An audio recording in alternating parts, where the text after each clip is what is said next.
Hi, Margie Ireland here, leadership coach, psychologist, and speaker.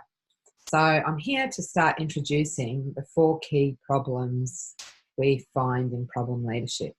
And I'm going to start today with problem 1, lack of self awareness. Now, if we don't know what we don't know, we can't do anything about it.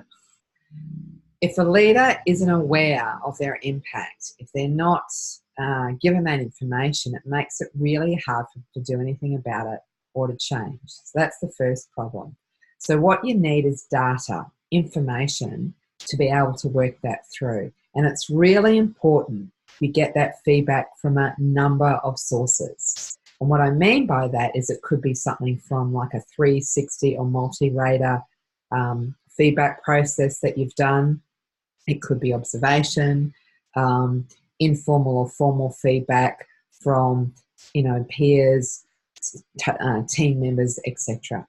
So what you're looking for is as much information as you can so that you've got something to talk to the leader about. You don't just want one opinion. So that's the first bit, is getting information. If you're not sure what 360 is or multi-rater feedback is, just drop me a line and I'll give you some ideas around that. The next stage is then presenting that information. Now, can I tell you, 90% of managers and leaders are often surprised, if not a little horrified, about getting, about the feedback they get. They are often expecting something very different. And this can go 2 ways. The first way is that they think the feedback is going to be more negative than what it is. Now, this can indicate a lack of confidence or ability in, their confidence to do their role. And that does need to be explored. The second issue, and this is the one I want to focus more on in this series, is when they expect it to be a lot better.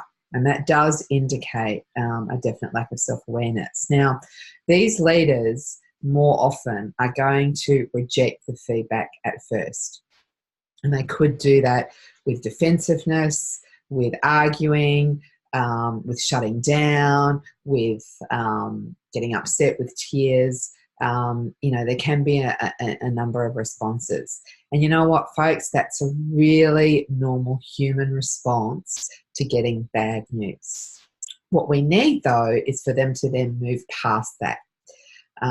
So what I always suggest is, after you've given some feedback, is you let that leader go away from that, give them about a week to process it, and then to come back to you with a plan.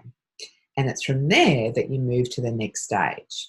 And that's where we're going to talk about problem 2, which is difficult conversations, because sometimes this is what shows up in these situations. So stay tuned for that.